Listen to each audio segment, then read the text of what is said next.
8 अगस्त 2016 की रात के ठीक 9 बजे सेलम रेलवे स्टेशन से एक पैसेंजर ट्रेन धीरे धीरे रफ्तार पकड़ती है। नाम है 11066 सेलम चेन्नई एक्सप्रेस।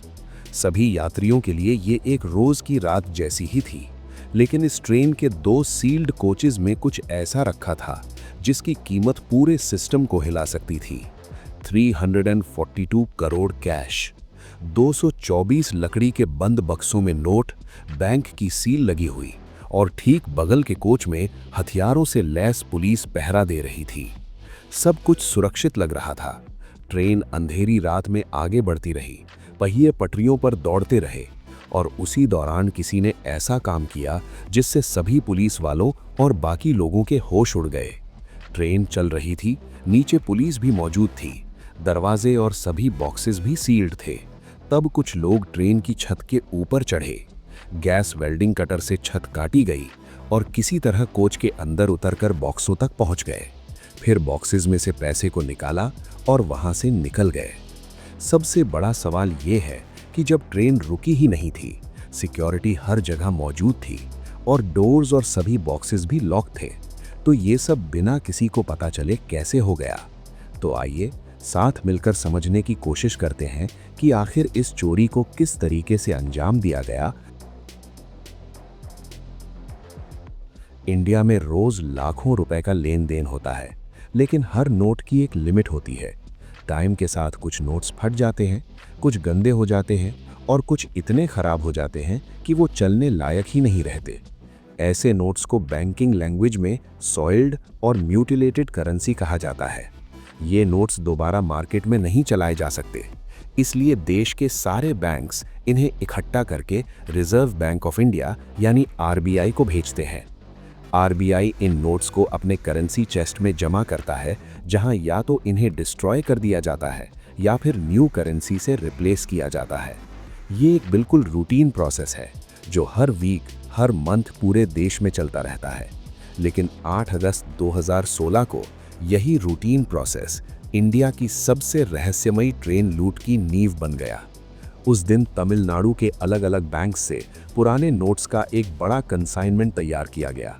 इनमें से ज़्यादातर नोट्स एसबीआई और इंडियन बैंक के थे। ये सारे नोट्स ज़्यादातर 500 रुपए के पुराने नोट्स थे जो 2005 से पहले के थे और अब चलने लायक नहीं बचे थे।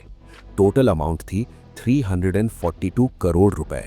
इस पूरे कैश को 226 लकड़ी के बक्सियों में पैक किया गया था। हर बॉक्स सील्ड था, गिने हुए नोट्स थे और पेपर्स में पूरी एंट्री मौजूद थी। इतनी बड़ी रकम को भेजने के लिए जो ट्रेन चुनी गई वो थी सेलम से चेन्नई जाने वाली सेलम चेन्नई एक्सप्रेस। ये एक नाइट पैसेंजर ट्रेन थी जो रोजाना रात को सेलम से चलती और सुबह चेन्नई एग्मोर पहुंचती थी। सब कुछ बिल्कुल प्लान्ड था, रिकॉर्ड्स क्लियर थे, सिक्योरिटी अरेंज थी, लेकिन किसी ने ये नहीं सोचा था कि इसी सफर के दौरान ये रूटीन काम इंडिया की हिस्ट्री की सबसे चौंकाने वाली ट्रेन रॉबरी में बदल जाएगा। 8 अगस्त की रात को भी ट्रेन अपने तय समय पर रवाना हुई। आम यात्रियों के लिए ये एक साधारण यात्रा ही थी। लोग अपने अपने कोच में सोने की तैयारी कर रहे थे, लेकिन ट्रेन में एक कोच ऐसा था जिसमें कोई पैसेंजर नहीं थे। सिर्फ वही 226 बॉक्स और उनके अंदर 342 करोड़ रुपए। घड़ी में लगभग 9:30 बज चुके थे जब सलेम चेन्नई एक्सप्रेस धीरे धीरे स्टेशन से आगे बढ़ी। इंजन की आवाज तेज हो चुकी थी और ट्रेन अपनी तय रफ्तार पकड़ चुकी थी। इससे कुछ देर पहले ही नोटों से भरे 226 लकड़ी के बॉक्स पार्सल कोच में लोड किए जा चुके थे। हर बॉक्स सील्ड थे, हर नंबर दर्ज था। साथ के कोचों में आरपीएफ के जवान और एक स्पेशल सुपरवाइजरी टीम तैनात थी। बाहर से देखने पर सब कुछ बिल्कुल कंट्रोल में लग रहा था, लेकिन यही वो पल था जब सभी के आंखों में धूल झोंकने वाली थी। जैसे जैसे ट्रेन आगे बढ़ी, रात और ज्यादा गहरी होने लगी, रोशनी कम होती गई और फिर आया वो स्ट्रेच, सलेम से वृद्धचालम। जैसे ही ट्रेन इस हिस्से में दाखिल हुई, ऊपर से इलेक्ट्रिक ओवरहेड वायर गायब हो गए। अब ट्रेन पूरी तरह से डीजल इंजन पर थी। रफ्तार थोड़ी कम, आवाज भारी और आसपास लगभग सन्नाटा। और इसी सन्नाटे में ट्रेन की छत पर कुछ परछाइयां उभरी। करीब 5 से 6 लोग पहले से प्लान के मुताबिक चलती ट्रेन की छत पर आ चुके थे। चेहरे ढके हुए, कपड़े सादे, लेकिन हर मूवमेंट में आत्मविश्वास। वो सीधे उस हिस्सा पर पहुंचे जहां नीचे पार्सल कोच था, वही कोच जिसमें 342 करोड़ रखे थे। अब शुरू हुआ असली खेल। एक आदमी ने बैग से गैस कटर निकाला और ट्रेन की छत को काटने लगा। नीली पीली लाइट अंधेरे में चमकी। ट्रेन की आवाज इतनी तेज थी कि ट्रेन की छत कटने की हल्की सी आवाज भी पुलिस तक नहीं पहुंची।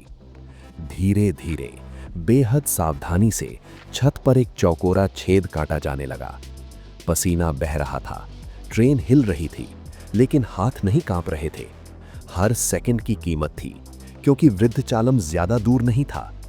कुछ ही मिनट में छत को काट दिया गया। 2 लोग रस्सी के सहारे नीचे उतरे। उस डिब्बे का नजारा बिल्कुल अलग था। चारों तरफ अंधेरा, लकड़ी के बक्सों की कतारें, न कोई खिड़की, न कोई आवाज, बस बक्सों पर लगी सरकारी सील और नंबर्स। उन्हें अच्छे से पता था कि इस बॉक्स में कितना पैसा रखा हुआ है। ये कोई अंदाजा नहीं था, ये इनसाइड लेवल प्लानिंग थी। सीधा टारगेट, बॉक्स नंबर 20। सील तोड़ी गई, ढक्कन खुला। अंदर 500 रुपए के नोटों की गड्डियां, 80,000 नोट इंटू 500, 4 करोड़। फिर box number 16, 35,000 note, 1 crore 75 lakh. उन्होंने 2 और बॉक्स खोले, लेकिन वो वहीं छोड़ दिए गए। वक्त कम था या लिमिट पूरी हो चुकी थी। और यही बात इस लूट को अलग बनाती है। 342 करोड़ मिलने के बाद भी सिर्फ 5.78 करोड़ की ही चोरी की गई। दोनों बॉक्सेस के पैसों को एक एक करके बैग में भर लिया गया। उसके बाद वो सभी लोग रस्सी के सहारे ऊपर आ गए और सारे पैसों को ट्रेन से नीचे फेंक दिया, जहां पहले से ही उनके आदमी मौजूद थे। वृद्धचालम नजदीक आ चुका था। वहां से फिर से ऊपर इलेक्ट्रिक वायर ट्रेन के ऊपर आने वाले थे। ट्रेन की रफ्तार धीमी पड़ी और उसी समय वो लोग चलती ट्रेन से नीचे कूदकर अपने मिशन में कामयाब हो गए। पूरा काम 12:15 से 1:30 बजे के बीच खत्म हो गया। छत पर काटा गया छेद वहीं रह गया। ट्रेन आगे बढ़ती रही जैसे कुछ हुआ ही ना हो। सुबह 3:55 से 4 बजे ट्रेन चेन्नई एग्मोर पहुंची। सब कुछ नॉर्मल। और उस वक्त तक भारत की सबसे साहसी ट्रेन हाइस्ट पूरी तरह से सफल हो चुकी थी। लेकिन रहस्य अभी खुलना बाकी था। सुबह का वक्त था। घड़ी में लगभग 10 बज चुके थे। ट्रेन कई घंटे पहले ही स्टेशन पे आ चुकी थी, लेकिन सॉइल्ड करेंसी को उतारने की प्रोसेस हमेशा तय समय और तय प्रोटोकॉल से होती है। इसीलिए अभी तक ट्रेन के उस डिब्बे के बारे में किसी को खबर नहीं थी। बाहर से सब कुछ नॉर्मल लग रहा था। वही सील्ड पार्सल कोच, वही सरकारी टैग, वही कागजी फॉर्मेलिटीज। सभी पैसेंजर्स नाश्ता कर रहे थे। किसी के चेहरे पर कोई चिंता नहीं थी, क्योंकि किसी ने सोचा ही नहीं था कि चिंता की कोई वजह हो सकती है। जब आरबीआई के अधिकारी चेन्नई के रेलवे यार्ड में पहुंचे, पार्सल कोच का ताला खोला गया। माहौल 1 सेकंड में बदल गया। कोच के अंदर घुसते ही सबसे पहली चीज जो दिखी, उसने सबको हिलाकर रख दिया। ट्रेन कोच की छत में एक बड़ा सा छेद, और उस छेद से आती हुई तेज सनलाइट सीधे लकड़ी के बक्सों पर गिर रही थी। कुछ पल तक कोई कुछ बोल ही नहीं पाया। फिर नजर नीचे गई। कई बक्सों के ढक्कन टूटे हुए थे, कुछ आधे खुले थे, और फर्श पर 500 रुपए के पुराने नोट बिखरे पड़े थे। कहीं गड्डियां फटी हुई थीं, कहीं सिर्फ कागज बचे थे। ये साफ था, अंदर कोई आया था और खाली हाथ नहीं गया। कुछ ही मिनट में यार्ड में हलचल मच गई। आरबीआई अधिकारियों ने तुरंत अपने सीनियर ऑफिसर्स को फोन किया। Railway police, RPF, local administration, सबको अलर्ट किया गया। पूरा यार्ड सील कर दिया गया। ट्रेन को आगे ले जाने की परमिशन रोक दी गई। जो एम्प्लॉइज अंदर बाहर थे, सबको वहीं रुकने का आदेश मिला। सवाल सिर्फ एक था, कितना कैश गया है? जल्दी जल्दी गिनती शुरू हुई। बॉक्स नंबर्स चेक किए गए। लोडिंग लिस्ट से मिलान हुआ। कुछ ही देर में तस्वीर साफ हो गई। 4 बॉक्सों के साथ छेड़छाड़ हुई थी। उनमें से 2 पूरी तरह खाली थे और 2 आंशिक रूप से खोले गए थे। जब रकम का हिसाब सामने आया तो सबके होश उड़ गए। 5.75 से 5.78 करोड़ रुपए गायब। ये सारे सॉइल्ड 500 रुपए के नोट थे जो आरबीआई को नष्ट या रिप्लेस करने के लिए भेजे गए थे। अब मामला सिर्फ चोरी का नहीं रहा, ये राष्ट्रीय स्तर का सुरक्षा सवाल बन चुका था। कुछ ही घंटों में फॉरेंसिक टीम यार्ड में पहुंच गई। ट्रेन की छत के छेद के सैंपल्स, बक्सों के ढक्कन से सैंपल्स, फर्श से सैंपल्स, हर जगह से सबूत इकट्ठा किए गए। जांच में 4 अलग अलग फिंगरप्रिंट्स मिले और एक जगह से खून का छोटा सा सैंपल भी मिला। शायद किसी को कट लग गया था। अगली सुबह जब ट्रेन हाइस्ट का खुलासा हुआ, जांच एजेंसियों को पूरा यकीन था कि यह केस जल्दी सुलझ जाएगा। आखिरकार फिंगरप्रिंट्स मिले थे, खून का सैंपल था, सीसीटीवी फुटेज भी मौजूद थी।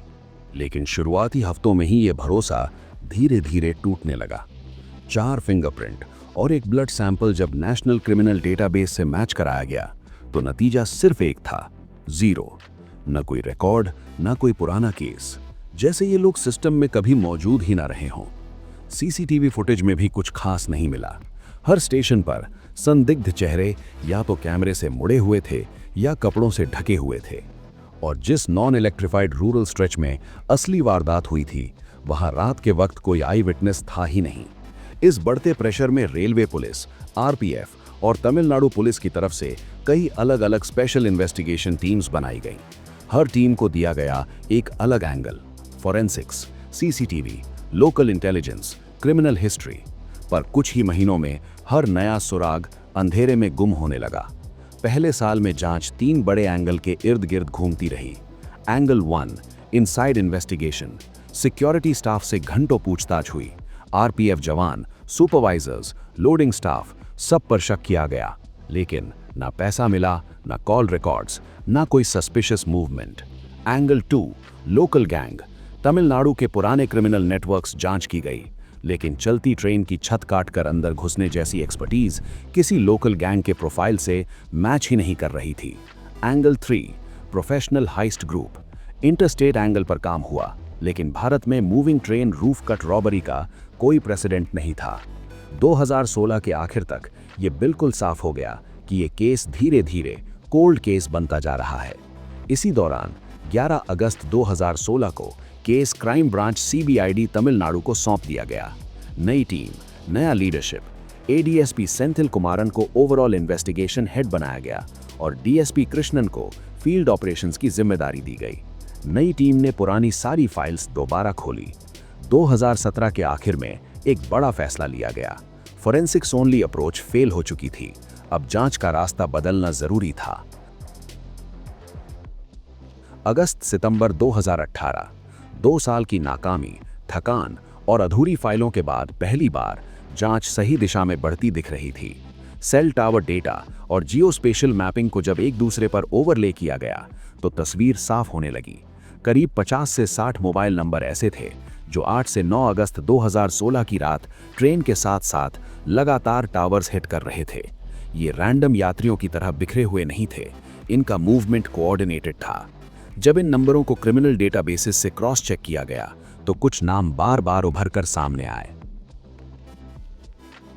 एक कॉमन लिंक पारधी कम्युनिटी और लोकेशन रतलाम और गुना मध्य प्रदेश। कुछ नाम सामने आने लगे। दिनेश बाने सिंह पारधी, उम्र 38, रोहन पारधी, उम्र 29, दोनों रतलाम से। फिर पी रुसी पारधी, एस कालिया पारधी, कृष्णा पी महेश पारधी, गुना बेल्ट से। एक एसोसिएट ब्रजमोहन। ये पहली बार था जब इन्वेस्टिगेटर्स के पास सिर्फ जियोग्राफी नहीं, फेसेस और नेम्स भी थे। और जैसे जैसे प्रोफाइल खुलती गई, एक और नाम हर लाइन के बीच चमकने लगा। एक ऐसा नाम जिसे सुनते ही पुराने अफसर चुप हो जाते थे, मोहर सिंह। जांच में सामने आया कि ये सिर्फ कोई लोकल हैंडलर नहीं, बल्कि चंबल वैली का कुख्यात डकैती था, जिसके नाम पर 600 से ज्यादा केस और 400 से ज्यादा हत्याओं के आरोप दर्ज रहे। फिर आया 13 अक्टूबर 2018, वो दिन जिसने कहानी पलट दी। सीबीसीआईडी ने चेन्नई में दिनेश पारधी और रोहन पारधी को गिरफ्तार किया। गिरफ्तारी के बाद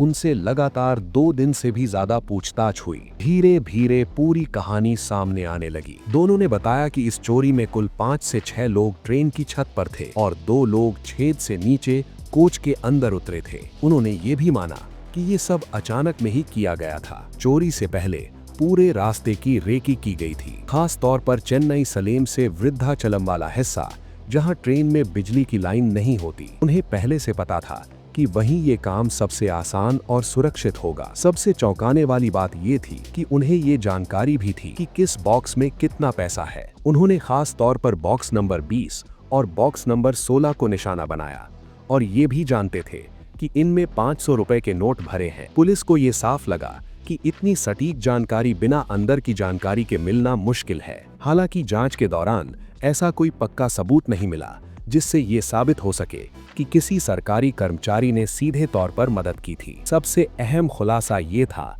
कि लालच नहीं, सीमा ने लूट तय किया। समय 30 से 45 मिनट, वजन की सीमा और भागने की प्राथमिकता। इसीलिए 342 करोड़ में से सिर्फ 5.78 करोड़ उठाए गए। जितना उठा सकते थे उतना ही लिया। 30 अक्टूबर 2018 को गुना और रतलाम से 5 और सदस्य पकड़े गए। मोहर सिंह, जो पहले से गुना सेंट्रल जेल में अन्य मामलों में बंद था, उसे भी कस्टडी में लिया गया। कुल मिलाकर 7 मुख्य सदस्य। क्रॉस इंटेरोगेशन में सबकी कहानी एक जैसी, रूट, टाइमिंग, बॉक्सेस, एस्केप, हर डिटेल मैच करती रही। ये कंसिस्टेंसी इन्वेस्टिगेटर्स के लिए आखिरी मोहर थी। जांच के बाद जो साफ तस्वीर सामने आई वो ये थी कि लुटेरों को बॉक्सों की जानकारी पहले से की गई रेकी से मिली थी। ये भी शक रहा कि कहीं से कार्गो मैनिफेस्ट की जानकारी बाहर लीक हुई हो, लेकिन इसे साबित करने के लिए कोई पक्का सबूत नहीं मिला। लूट को जानबूझकर सीमित रखा गया क्योंकि उनके पास समय बहुत कम था